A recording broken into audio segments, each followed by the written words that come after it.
English translation 390th contact. Thursday, 26th May, 2005, 22:43 hours. Salami to greet you, Ta. Good that you got here a little early. Be greeted as well, Edward. We agreed I would come a little earlier so we still have time to play chess. Yes, that is what we agreed. Today is also the last Thursday with the corrections, because we have to postpone them to the afternoon of Saturday, because Bernadette is working as a weekly resident in the canton of Solothurn from Monday 30th May, and is only here for the weekend. Our new time will be from 13:30 hours to 15:30 HRs, which also means that Florena, Njana, and I will again take turns doing the correction work with you. Yes, we have discussed that. But now, I would like to come straight to the predictions. After reconsideration, I think we should limit the predictions to such an extent that only events, etc. are brought up, which are really extraordinary. This will relieve you of the burden, and you will no longer have to worry about general things that happen all the time. As you once said, in your own interest you do not try to make predictions in general terms, but only for great, extraordinary things. If in the future you only tell me such things, then I think that is quite enough. If you or your representatives want to tell me such extraordinary things that can be mentioned, that would be acceptable. General predictions are of no use, as we have found out all these years since our contacts. But special extraordinary things might be information in the form of predictions, which should be recorded as a time picture in the contact reports. In this respect, I am thinking, for example, of the EU Constitution, which is to be ratified by the EU countries in the near future. I can agree with your idea, therefore we want to keep it accordingly, which actually saves us a lot of work. Concerning the EU Constitution, this is indeed an extraordinary thing as you call it. It has to be said that it will be rejected. France will be in the first place in this respect, because the rationality of the majority of the people will prevail, because they are opposed to the subjugating machinations of the EU.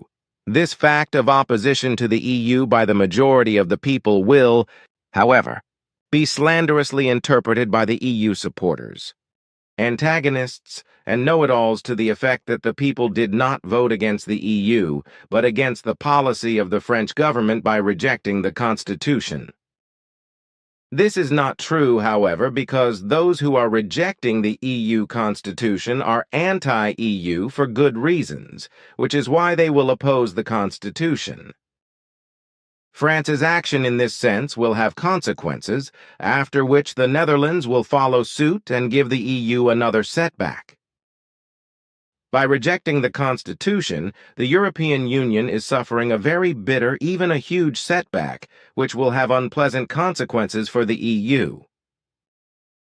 At the 250th official contact conversation on Wednesday, the 26th of October 1994, we talked about homeopathy, and we had a conversation in which I said the following, which I will read here. Note: new description according to the contact conversation on 18th of June 2005.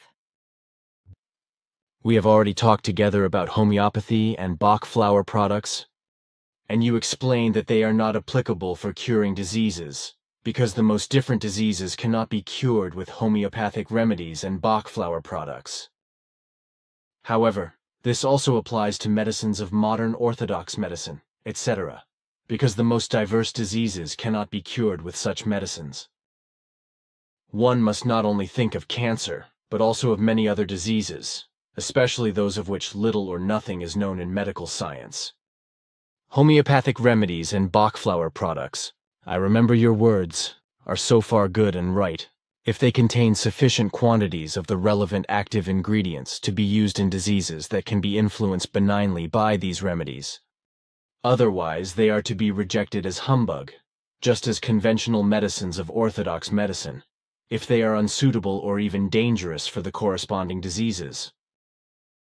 The actual homeopathy and the Bach flower therapy are basically alleged healing methods in which the diseases are treated with high dilutions.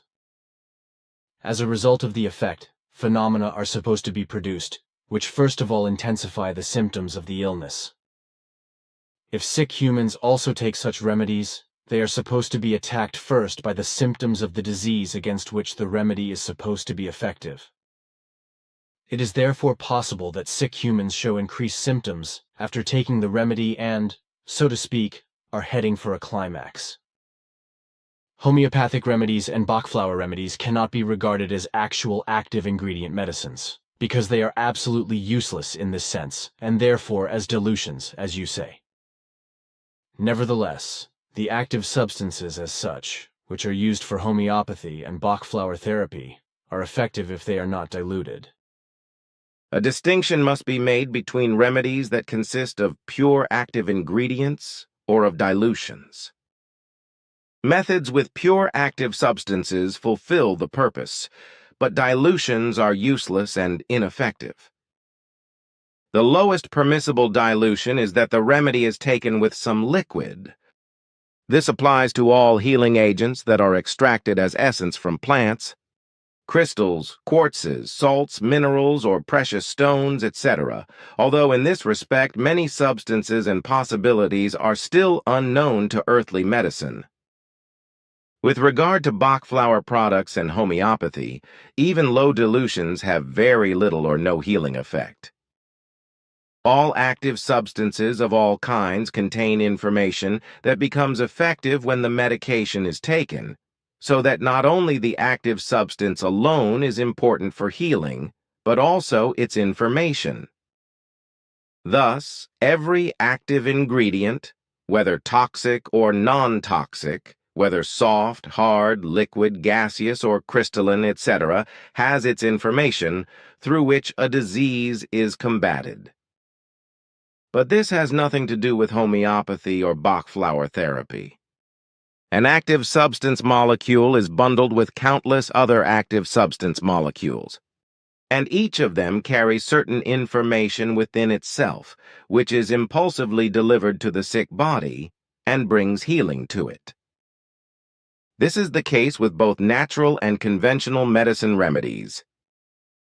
So the active ingredients of all substances, elements, matter, and substances of all kinds are information carriers in infinite numbers.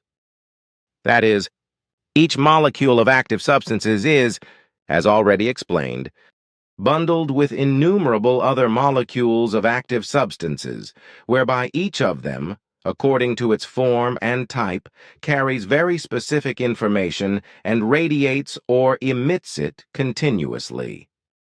As you have described in your book, every tiny particle and molecule sends out its own information and signals and impulses, which buzz around in the universe at faster than light speed and hit all other innumerable particles and molecules, etc., whereby a certain understanding and communication comes about, which connects everything in the universe with each other. The active ingredients of the medicines, whether in the form of homeopathy, Bach flower theory, orthodox medicine or chemistry, etc., impulsively radiate their type of information in their form, which becomes effective against the corresponding diseases, attacking and destroying the pathogens. If medical agents are introduced in a highly diluted form into carrier fluids, they lose their effectiveness, depending on the degree of dilution. The more comprehensive the carrier fluid is compared to the active ingredient, the more impossible it becomes to combat pathogens. Regarding homeopathy is yet to be said. This term comes from the Greek language homoiopates and means in a similar state, or feeling similar. Homeopathy is a healing method which, in the treatment of diseases, does not use substances directed against the symptoms of the disease, but uses substances which, in high doses, cause similar symptoms in healthy humans as the diseases against which they are used. Ultimately, the result is that, as a rule, it is also the belief and the thoughts and feelings of the person, when using homeopathic remedies and Bach flower therapy, that lead to healing success.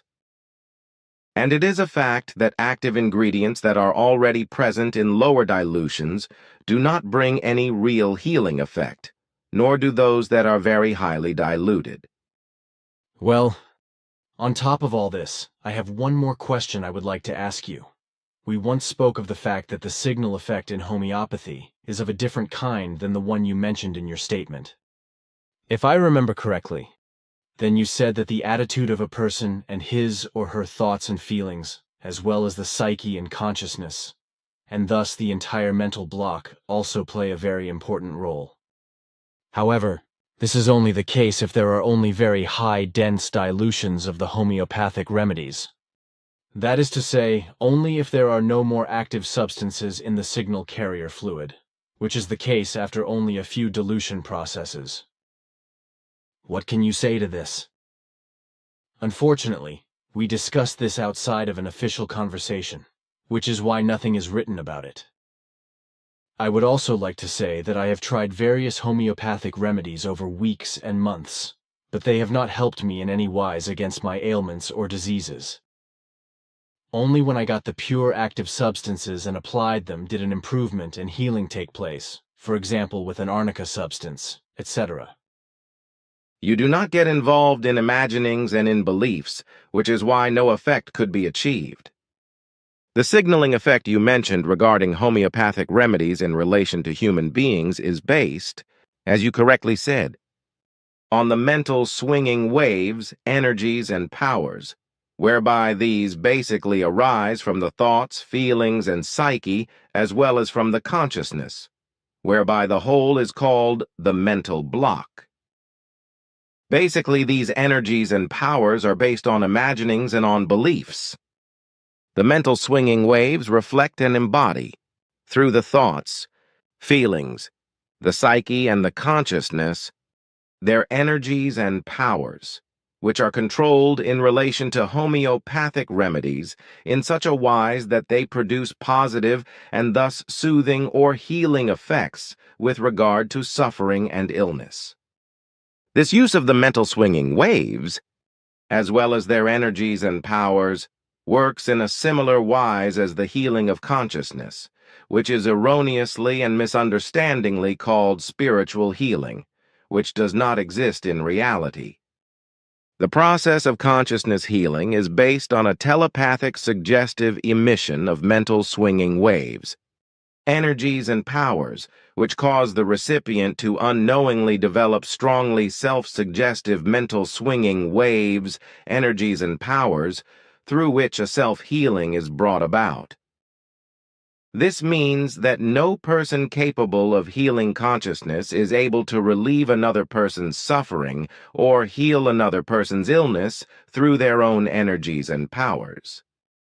A person capable of healing consciousness is only able to send out telepathic suggestive mental swinging waves, energies and powers to certain humans, also to animals or plants, whereby mental swinging waves, energies and powers are triggered by a very strong unconscious self-suggestion through which a self-healing is brought about.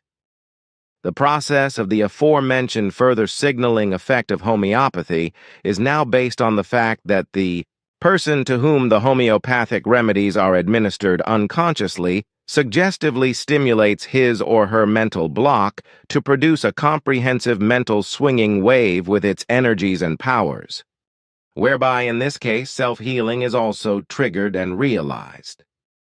Such effects can also be induced at a distance in relation to a healing of consciousness, if the person capable of doing so can actually use his or her mental block or its swinging waves, energies, and powers in this form.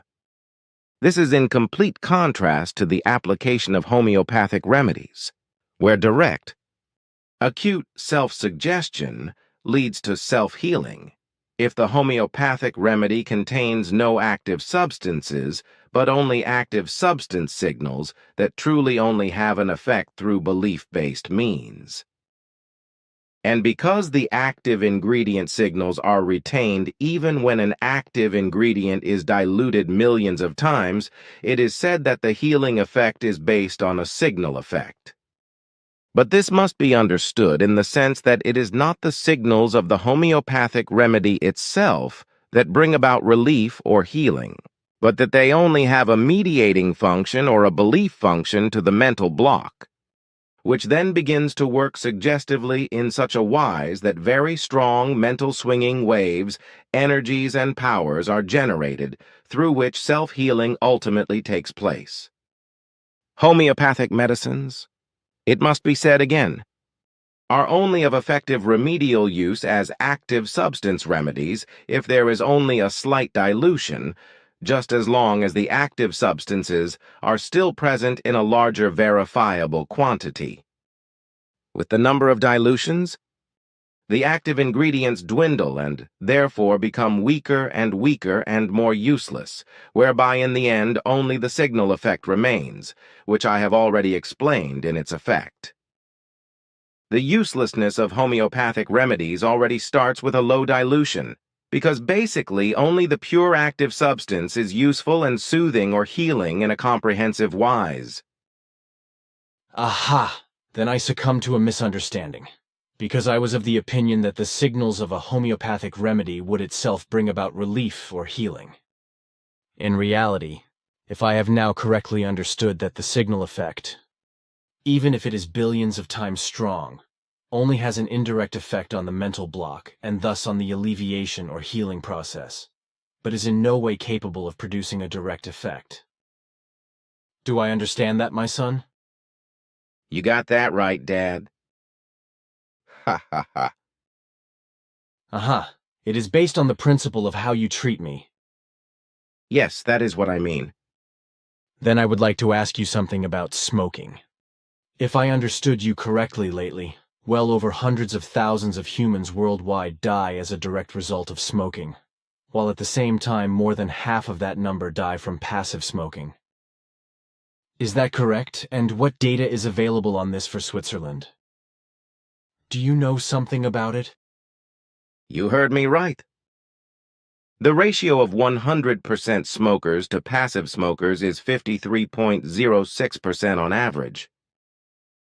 So 100 smokers dead equals 53.06 non-smokers dead. But what is the result in Switzerland? The annual number of both groups varies, but it can be said that during 1 year in Switzerland, slightly more than 8,000 humans die as direct smokers, while more than 4,000 humans die as passive smokers. In total, more than 12,000 humans a year. And on top of that, the government is reaching out its hand in complete idiocy, earning many millions more from all those who die from direct or indirect smoking. Paradoxically, the Swiss Confederation spends many millions of francs annually on elaborate anti-smoking campaigns in order to criminally promote tobacco cultivation with taxpayers' money and horrendous subsidies. But that's not all. Criminally, the state also supports the tobacco industry and smoking among the population. Then the state also taxes the products of the tobacco industry, the tobacco products, again, which earns the federal government millions upon millions. But that is not enough, because to top it all off, there is also the hammer of the fact that the buyers of tobacco products are still being ripped off with VAT, which in turn earns the federal government hundreds of millions or even billions. This is the way the government does business, not only here in Switzerland, but everywhere in the world. The population is cheated by the state and ripped off with taxes and other levies and sucked to the blood. But this is still not the end of the sad song, because in the end the governments drive their states into mountains of debt that amount to hundreds of billions or even trillions. Governments are completely incapable of managing a debt-free budget and, on the other hand, they are so irresponsible in this regard, as in other relationships, that they do not give a damn about anything that will become of the state and the humans in the future. All that matters to them is their big mouth, horrendous pay and asset scaling, which enables them to live a life of joy and glory, while the ordinary citizen who finances everything with horrendous taxes is consigned to indifference and can die miserably if he or she can no longer work or has become old and weak. Unfortunately, I can only confirm this. for in general all governments on Earth, with very few exceptions, are occupied by irresponsible incompetents who indulge only in their selfishness and their own good, while the humans and the whole state, of which they should be the representatives, are disregarded and driven into misery and ruin by these unfit, self-important, and irresponsible humans. A true word. These are really very unpleasant things. But in contrast to this, there are also very pleasant things happening in the wide world. But these do not come from governments and authorities, but from humans from the population, who strive for human progress and achieve good successes, and who do not make a fuss about their good deeds. The honest ones who strive to live by the laws and the recommendations of the creation. Yes, I wanted to say that. But there are other pleasant things that are happening, also among the core group members. So I have been observing for quite some time now how Jacobus has changed very positively through Selena's presence. For a long time now, since he has been taking care of the child every day and doing something with her, there has been a change in his behavior and interaction, that it is indeed a joy. When his earlier failures are considered, which often escalated, there is no comparison to this. It is only to be hoped that his transformation will continue and that everything will remain within the current framework, whereby he will really reach the goal of his destiny and yet still become the man he has determined himself to be. Indeed, he is well on the way to achieving this, and that is extremely gratifying and worthy of thanks to him. Let us hope that he now really continues his way in this regard and does not lose sight of his destiny, for it is his real destiny in relation to himself, which he now seems to have finally recognized and fulfilled through Selena. Let us hope, however, that it not only seems so, but that it is final reality, with which then his series of having gotten very badly out of control of his good human nature and self-destructions and self-disadvantages will finally be over. Actually, what you are saying, Ava and I noticed some time ago, which we are both very happy about, as well as others who have observed everything. It is really no longer a comparison to before. Let us just hope that there will not be too many relapses, preferably none at all. And as you say, his transformation is really worthy of thanks, also on behalf of the entire core group community. Let us hit some wood and say good luck. My thanks also goes to Jacobus. Well, something else pleasant happened in the last days and nights as well, as Florina and Enjana told me, who moved around the center on various occasions during the day. They also observed that around the main building and in the trees and bushes in the house tree garden, many songbird species feel comfortable and have built their nests, where they do their breeding business and raise their young. Among them are also various species of migratory birds, which can only rarely be observed in Switzerland. They have also observed roe deer, foxes, martens, badgers, dormice, and a trusty hare, some of which can reach as far as the house. They have also observed 4 squirrels, which you fed at the house, and which have become quite trusting.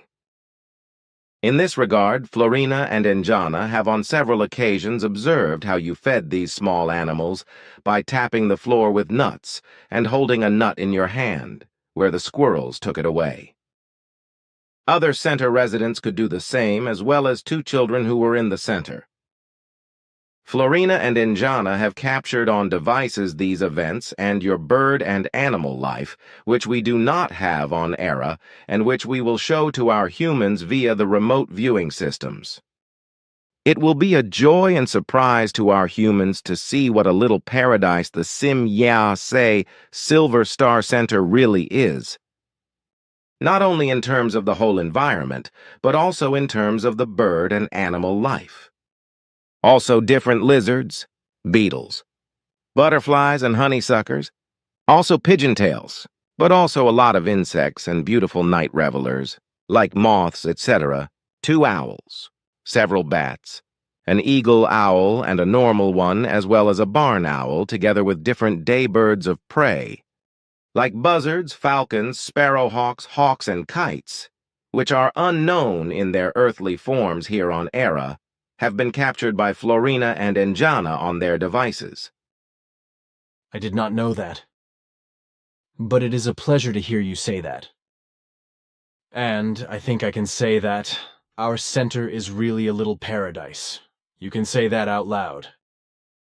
A paradise that was created through your initiative, especially through your handiwork. But you had many helpful hands through the core group members. But the main credit goes to you. Please, not again. In fact, everyone worked together. I was just the bellwether, and was lucky enough to be able to do various trades that were important for the development of the center.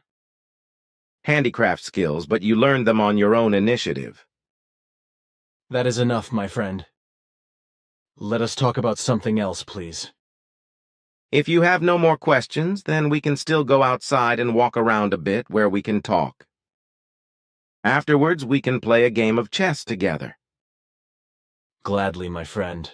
Then I do not have to stretch my feet alone, which I usually do every night by myself when I get some fresh air and walk around the center grounds. So let us go.